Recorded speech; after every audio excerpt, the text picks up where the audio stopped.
Welcome to year 2 of the Funding Love podcast. I'm Mallory Elrod. And I'm Caitlin Duckworth. We are two adoptive moms that seek to love, support, and elevate all corners of the adoption triad, including adoptive families, adoptees, and birth parents. We do that through honest conversation with both expert and everyday voices about all things adoption and more, all while running our nonprofit, Funding Love. We create post-adoption experiences that strengthen bonds, build community, and restore people. We are Funding Love, the podcast.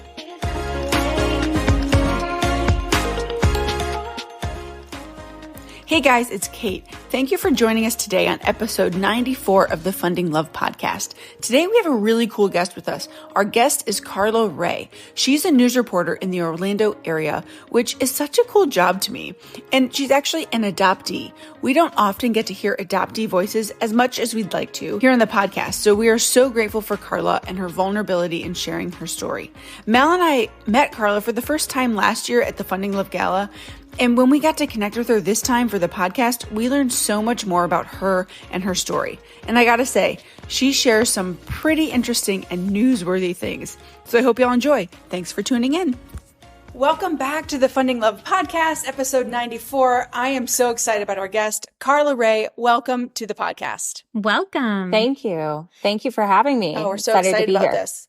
Absolutely. So before we dive into adoption talk, we would love for you to introduce yourself to our listeners. So I know we have many Disney fans who listen to our podcast, and I feel like many of our listeners may have seen you before and not even know it yet. So why don't you tell us more about you? Sure. Well, thank you again for having me. I have been a broadcast journalist for a little over 16 years, and the bulk of that time has been in Orlando, right in Disney's backyard. So I work for the #1 rated ABC affiliate in Orlando. I've been here just over 11 years, and I work as a weekend morning anchor. So if you're getting up early trying to get to the rope drop out at the parks, we are the station that you hopefully watch for your morning news and weather and getting you prepared for the big days out at Disney. And then when I'm not anchoring the weekends, I do investigative reporting as well. So it's awesome to connect with maybe more of our vacation viewers in this way. Oh, yeah, for sure. I know I've seen you when we're there at the Disney resorts. That I see you, all the weekends that we're there. It's so fun. I'm just curious because I think your job is so cool. How did you, is this something that you dreamt of as a kid? Like to be on the TV, to be on the news? I mean, because I feel like my husband did. He was in broadcasting. That's so his personality. So I'm just curious, how you get into that. I'm just curious. Yeah, as a kid, I wanted to be Britney Spears. Oh my Didn't gosh. we all want to be Britney Spears? Yeah. So this was like a close second. I don't know. I've been a writer my whole life. I have my own blog as well, and I have a children's book hopefully being released later this year. So I've always wanted to write. I have dreams of one day becoming a novelist, and it turns out that writing for print journalism is a totally different style of writing than what my strong suit is. I also found that I was pretty good at presenting. And so halfway through college, I was on the print journalism track, and I had a great broadcast professor who said, I think that you really need to audition for an on-air role with the college newscast. And that was it. Once I, started working that as an anchor, and it led to an on-air internship in South Dakota. I'm from the Midwest, and they actually hire interns to report and do on-air presenting. So I've been doing it ever since. That's amazing. Wow. That is so fun. Such a cool job. So I know that when we met you, that is kind of all that we really knew about you. We just wanted you to be a part of our gala and to kind of engage with us. And when we met you last year at our first ever Funding Love Gala, we had no idea that you were a part of the adoption community. And so when I had no idea. You were sharing your story with us, it felt like one of those meant to be moments that you were in that room with us and that we were connecting. So tell our audience and our listeners, how are you connected to the adoption community and a little bit about your story? Sure.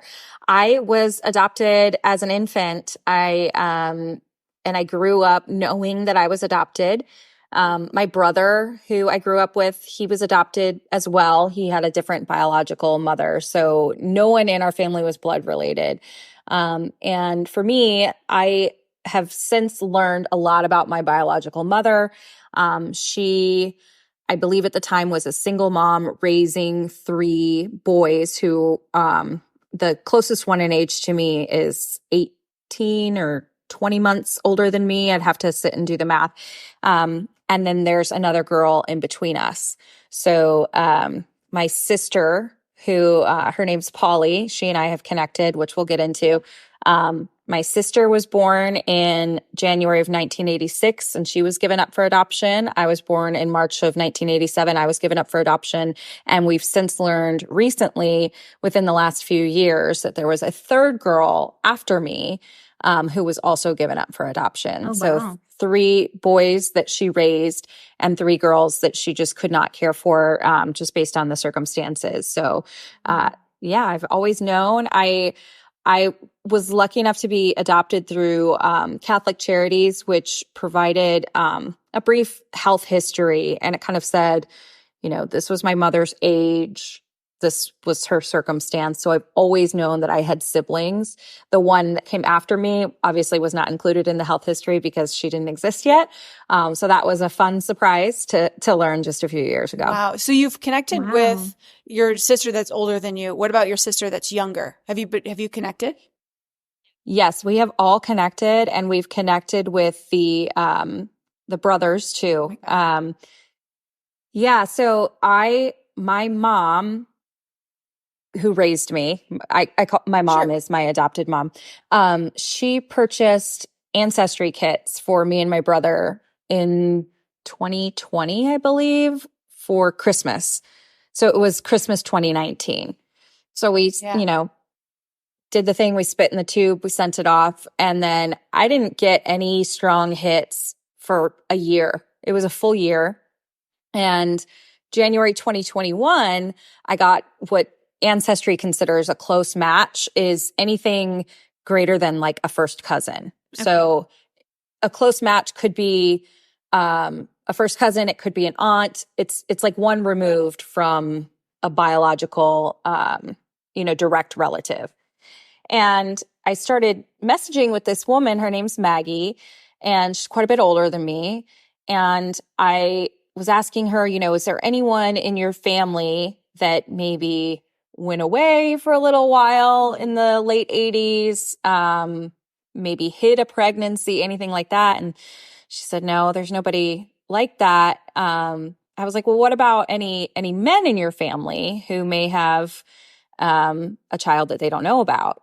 And she said, well, the only one who would match up in age and location where I was born, but it's loose. She said, I have an older brother who was a traveling musician. And I got full body chills because on the Catholic Charities paperwork that I have, which was the only information I had about my biological family, it said that my dad was a traveling entertainer. Oh, wow. And so I knew in that moment that was the connection. She sent me a photo of him, and it was like looking in a mirror. It was crazy. And what's even more crazy, I live in Orlando. I was born in Iowa, and I live in Orlando, and it turns out he lives right down the road in Tampa. So we connected right away in January of 2021. And we had planned to go to the Tampa area for spring break in March anyway. So we made it a point to meet up with him, and he was still very skeptical because just within like a few months of when I would have been conceived, he met the love of his life and got married. So he was in disbelief. He didn't remember anything like that occurring that would have led to, a pregnancy. And he had no idea I existed. So we went to a CVS and we bought a paternity kit. And again, we're swabbing our mouths in the parking lot of CVS, and we mail it off. And it was like, okay, well, it was very nice to meet you. Have a nice life. And if we are, then we'll figure out what that means moving forward. And a few weeks later, we got the test back, and you are the father. It was like Maury. I Oh my I God. don't know if it's appropriate or not, but I sent him through text message a meme of Maury, and I sent him a picture of the results, and it was like 99.9999999% Yeah. positive that he was the father. So You knew in your gut anyways. You knew yeah. the whole time. Yeah. And looking at him, like I have blue eyes, he has blue eyes. We have the same strong wrinkle right here. Thank goodness for Botox. You can't see it, Yeah, but, we have a strong wrinkle right between our eyebrows. We have the same like crooked kind of smile. And, I can send you a picture of the side by side when I first found out that it was him. And it was like, oh my goodness. So that all happened the week of spring break, 2021. A lot of things were happening for me in that time. My birthday's in March, so I had just turned, a new age. I found out 3 weeks prior to that trip that I was pregnant. So I have all these thoughts about starting my own family and what this means to have an additional relative. It's like a bonus grandfather for my unborn child at that point. And so we were driving back from Tampa, and we were almost to the driveway, and I got another notification from Ancestry. And I looked, and it was like the step above close relative. It was like direct link. And I looked, and it was a woman, and I said, this has got to be my sister. And it was my sister, Polly, the one who is just slightly older than me. She just had a birthday earlier this month. And I knew that this was my sister. So she and I have the same mom, different dads. Okay. And she had met the whole family already because she had done her own investigation a few years prior. And through her, met everybody else. Wow. And she and I together found the third sister. Wow. I gotta say, that feels like a lot.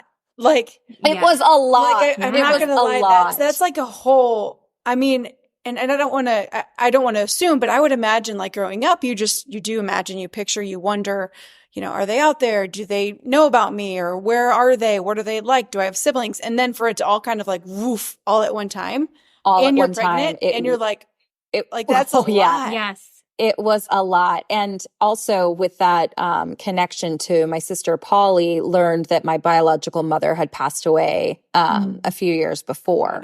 So it was almost like you get all this information, but then you also get a blow of, okay, I'll never actually get to meet her, ask her questions, anything like that. And these connections are complicated, right? Polly and I, my sister, we're tight. We're thick as thieves.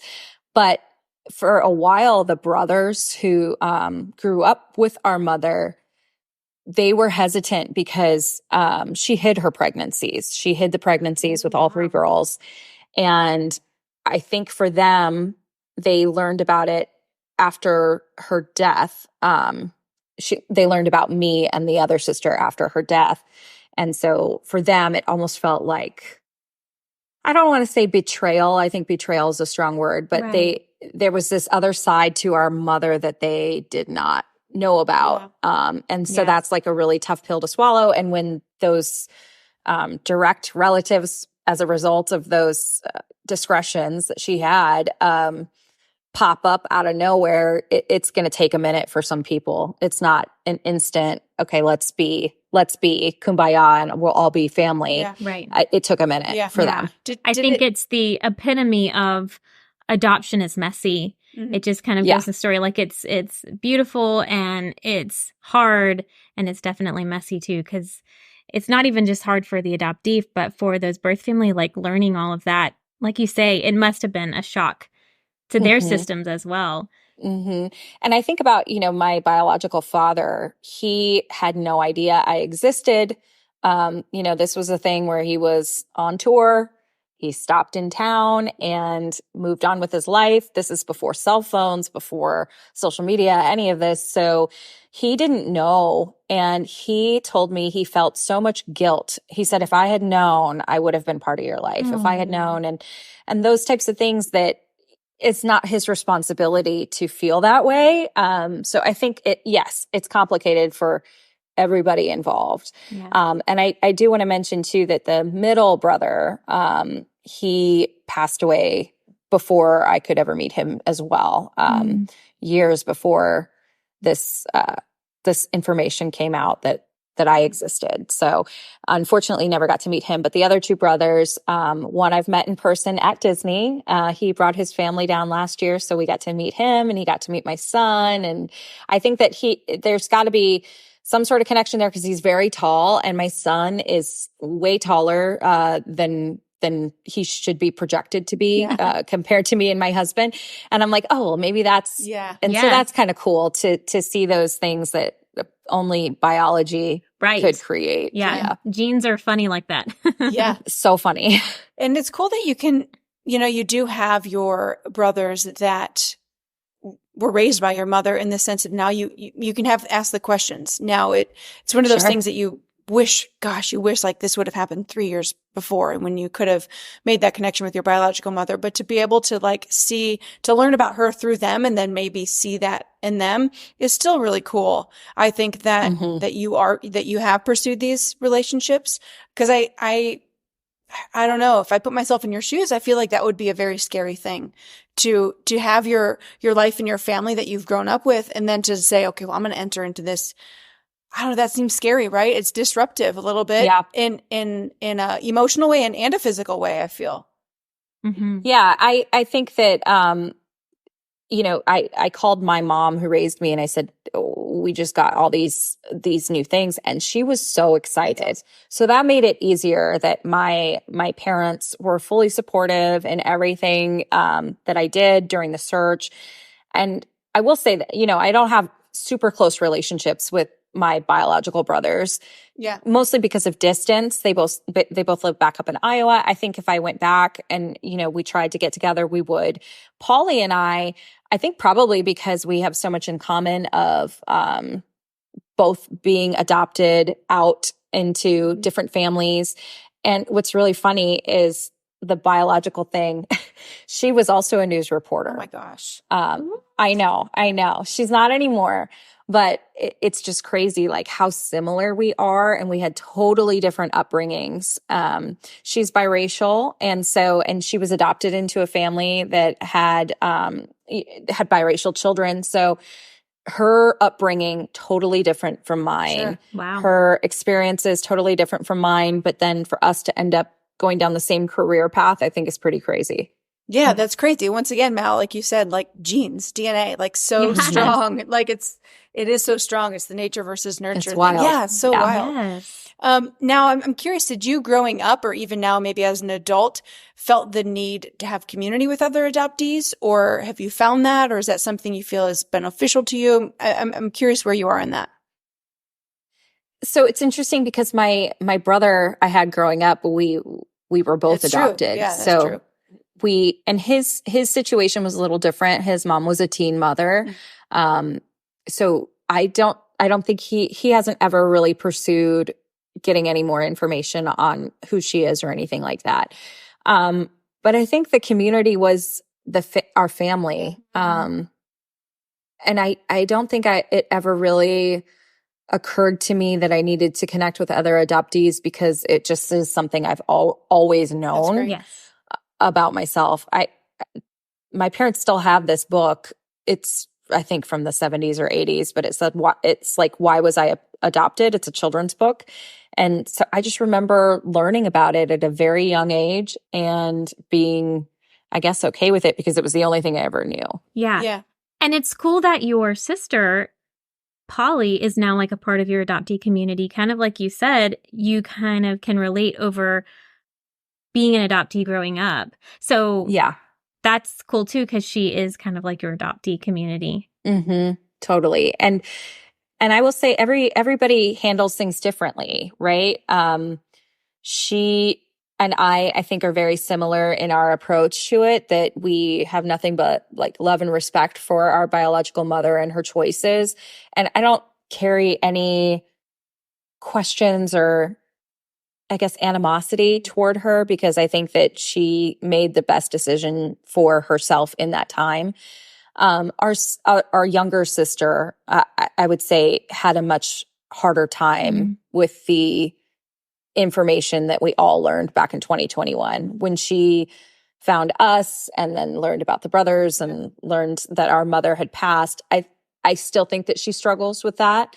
Now we have a bigger age gap, so I just think that we're at different stages in our lives, that we're not as close as Polly and I are, but certainly something that she has had to deal with is the questions and not being able to ever put those questions to the person she wants answers from the most. Yeah. Right. Now, Yeah. do you feel the conversation, because it sounds like your parents just did a great job in the, making this always a part of your story, never it being like a moment, right? It just being what you talked about, and you had a brother who shared the same similar story.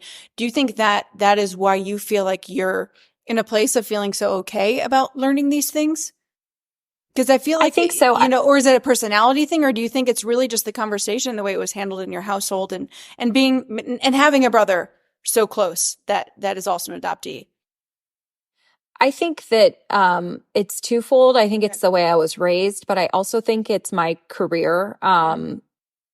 As a journalist, I am really good at like putting things in their place, not necessarily compartmentalizing, but just coming to terms with facts. Yeah. So I would say I'm not an overly emotional person. I think I have gotten more emotional since becoming a mom. Sure. For sure. That changes everything, right? But I just think it's just, there's no emotion to it. It's just fact. It just is what it is. Yeah. And a lot of the reason I ask is, we have two daughters, both brought into our family through adoption, different biological families. So they're not related at all, via blood. But the reason I ask is just, as their mother, like how I handle it and how I, tell their story and make this a part of their life. I want them to have a healthy, understanding as well, and a good grasp on their identity, and a good, desire to know their biological family without me holding them back. Just kind of what you're saying, the way that your family is. It's really inspiring. And I'm trying to take as much as I can as I, put that in my little toolbox as I raise them, because I think it's really cool the way that you're speaking about your story. Thank you. I appreciate that. I would say that I did not give my parents enough credit for how progressive they were, especially considering in that time. I think adoption is widely accepted now. Everybody talks about it as an option. Yeah, but it's totally different than it was in the 80s. And, when my parents started this process, it was the early 80s. And I think just the expectation is you get married, you have kids. And if you struggle with fertility issues or something, it was just not talked about. Right. I know that my mom has shared with me, like, something that really hurt her was that when they were expecting the adoptions to go through, no one stepped forward and threw her a baby shower. It's just like that sort of treatment. And so for them to be so open to us, and they didn't need to tell us, my brother and I look like we are a nuclear family. Yeah. Like, we look like the parents that adopted us. It's wild. My mom also has blue eyes. She's short. And we just have these similar characteristics that if they wanted to keep it from us, they could have. Sure. Yes. So the fact that we have always known, I think, I didn't give them enough credit for that when I was young. So Mom, if you're listening, I'm sorry for everything. For everything, all of the things. For all of the things. So piggybacking off of that, though, when they talked to you as a child about your adoption, did they talk about what they knew about your birth family? Because you said that they did know a little bit about that you had biological siblings, or was that kind of introduced later on or at a point of maturity, or was it always just kind of normal? I think I've always known. Okay. I can't remember the point in time when they told me, but they did tell me as a child. And then when I turned 18, they gave me the paperwork to have with the more detailed history of that. My birth mother was this tall, this weight at the time of my birth, and in good health, and those types of things. Right. It has if certain cancers run in the family, that's the type of information that the paperwork has. But yeah, I've always known about the brothers and the sister. And I always knew that the older sister was also given up for adoption. So there were some questions there for me as a kid, and you fill in, you kind of create a narrative in your head that makes sense to you at the time. Right. And I think that when people hear my story and they hear, okay, well, she kept the 3 boys, but then she gave up the 3 girls. Did she not like girls? I think it simply came down to economics. I don't think that my biological brothers grew up with means by any means. I think that there were some struggle times in their childhood, and I think that 3 was all she could handle. Yeah, absolutely. I mean, there's probably honestly mourning there of not being able to raise the little girls, They're definitely, I'm sure she thought about all 3 of you every day of her life. So, yes. Yeah, I think so. I think so. The fact that she hid her pregnancy, I think, gives me a lot of remorse for her. Because having gone through a pregnancy, like you need support. So the idea of her going through that in silence, not even telling like her closest friends or family, and hiding it while raising 3 very young boys, I think that makes my heart hurt for her. And I just hope that she was in an okay place with everything at the time of her death. Absolutely. Yeah, those are tough. You are the way that you talk, you're so practical. I don't know if it's because you are a news reporter and like you said, there's like facts and that's the facts and that's just what the facts are. But you just seem very very wise the way you talk about it. And I love the way you have so much grace for her and for her story and, going at it with a different perspective, than just having accusations or whatever it might be. You really have a lot of grace for her. And I think that just goes to show the type of person you are and like the type of person she was. So that's really, really, I don't know, just really cool and inspiring to hear you talk about it in that way.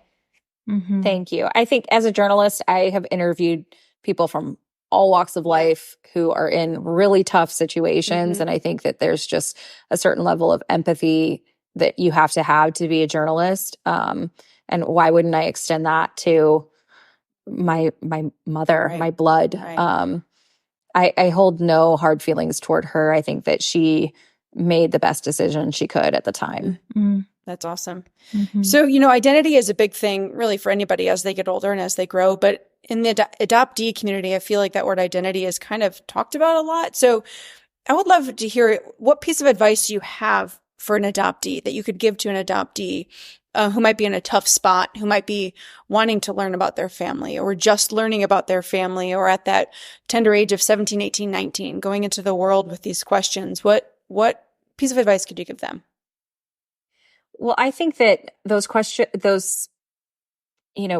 the self-reflection, those questions are very normal. And I think that we all go through that. But at the same time, what a blessing that you don't have any preconceived projections placed upon you. Yeah. You are kind of in a position as you're coming of age to be your own person. You don't have to live up to any expectations about who you're supposed to be based on who your biological family is. And so I think it's an opportunity to really become an individual and chart your own path. And if you have those questions, DNA is such a great thing now. I'm sure that my birth mother did not anticipate Ancestry, right. coming, or 23andMe, all these services. Certainly she didn't think that it would be that easy for me to connect with my biological family years down the road, 30 plus years down the road. So I think that there are a lot of resources out there. It is easier than ever to find the answers to the questions that you have if you want to find them. But I also think it's okay if you don't have those questions. Like my brother, he's never really had an interest in finding his biological mother. He just is at peace with everything. So he doesn't have those burning questions that a lot of people have. I think it's different for everybody. Yes, absolutely. It is a crazy day that we live in, that it can be that simple. If you think back to the 80s, let's say, and an adult adoptee was searching for it, they would have to go through, going through files and going through newspaper clippings and all of these things. And now it's just a swab, like you said. And then they contact you. Wow, it's a crazy world we live in. It is nuts. Yeah. I appreciate you too, Karla, giving, and anybody who might be listening that permission to say, like, you don't have to search either. You know what I mean? Mm-hmm. Just because adoptee is a part of your story and a part of who you are. And I guess, you were adopted. You are, it's not like you are adopted. It's not like who you are as a person. It's a part of your story. And I think that's cool for you to say, like, if you don't have to look, it doesn't mean that like you're in a bad adoptee or a bad biological daughter or a bad biological son. Right. It's okay for you, like you said, to chart your own path. So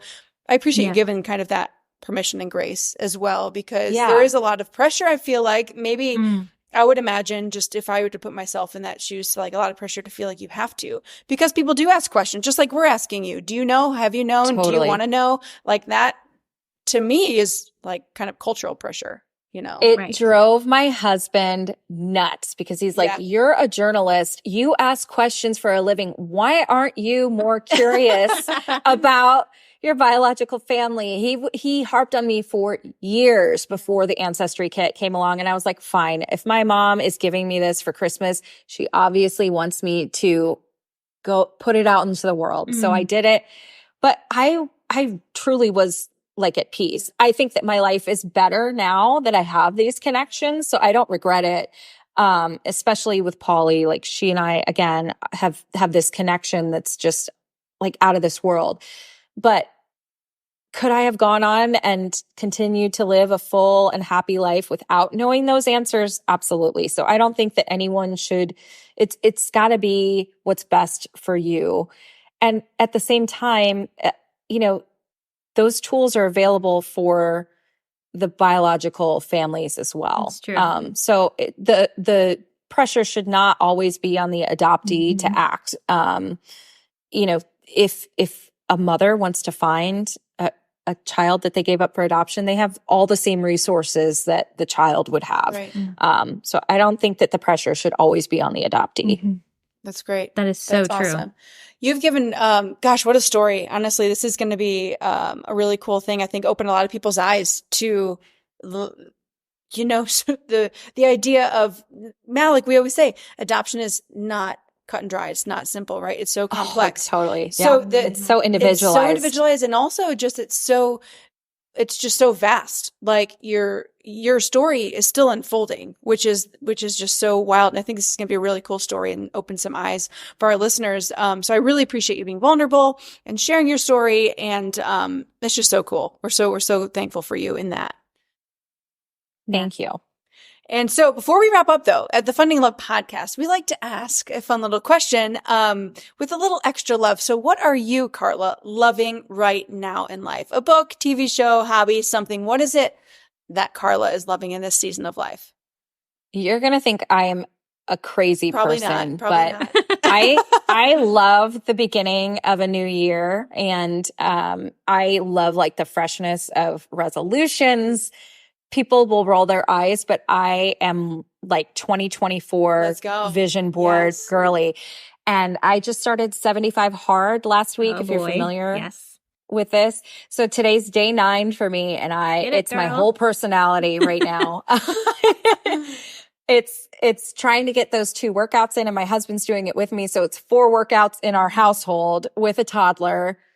But just, it feels like we're getting back to who we are, and not just as parents, because our son just turned 2 in October, and those first 2 years, man, it is like, you're not yourself. You're not yourself. And I'm excited to get back, not even get back. I'm excited to get to the next level of who I am as a person and as a mom. That's awesome. So that's what I'm excited about right now is 2 workouts a day and a gallon of water a day. No, listen, we don't think you're crazy at all, because I love a new year. I love, Mal and I had an episode a few, weeks back talking about like our word for the year. Like, what's our word? What's going to be our word? And so I just feel like you just said there's a freshness or something like exciting about a new year turning, and what's it going to bring? What am I, what am I going to be a part of? What's going to come into my life? Who, all of those things that a new year brings. It's awesome. What is your word of the year? Mal, go ahead. Both you of go you first. My word is the same word that I chose last year because I just didn't feel like I had reached the depths of what that word means for me, but mine is roots. Yeah. So just getting to the roots of who I am, who Funding Love as an organization is, and, kind of planning our family too, because we're in between two states right now. But we also, this year, me and my husband have tacked on the words discipline and consistency. So there you go. Okay, those are good words. Good words. So last year my word was rest, and it really wasn't a very restful year, but I think it was in the idea of like I needed rest. Like I think the Lord was telling me like you got to rest, and this year is going to be grow. So like that's what I feel is going to grow in my faith, in my family, focus on growth in my marriage, like those core things that I feel like I want to see blossom more than previous years. And because last year was a nutso year. It was like a crazy year that I don't even feel like existed. It was like this, I don't know, it was a weird year. So I'm ready for some new growth. So that's it. We're with you, Karla, on a new year, on a calendar turning. We're on the same page. But this has been so fun. And like I said, we really appreciate it. And we need to meet again in person. Like, let's meet in parks. You're in Orlando. Mal's in Orlando all the time. I'm up there all the time. We gotta do this in person. This would be fun. Yeah, I would love to. Let's do it. I would love to. Let me know next time you're here. Awesome. Absolutely. We will. Well, thank you again, Karla. And thank you, listeners, for tuning in to this episode of the Funding Love Podcast. We'll see y'all next week. Thank you for listening to this week's episode of the Funding Love Podcast. We are a crowd-funded nonprofit, which means that people like you can help make a lasting impact in the lives of adoptive families and birth moms. At Funding Love, we create post-adoption experiences that strengthen bonds, build community, and restore people. And when you partner with us, whether that is giving online, signing up to become a monthly donor, or simply buying merchandise from our shop, you are funding love.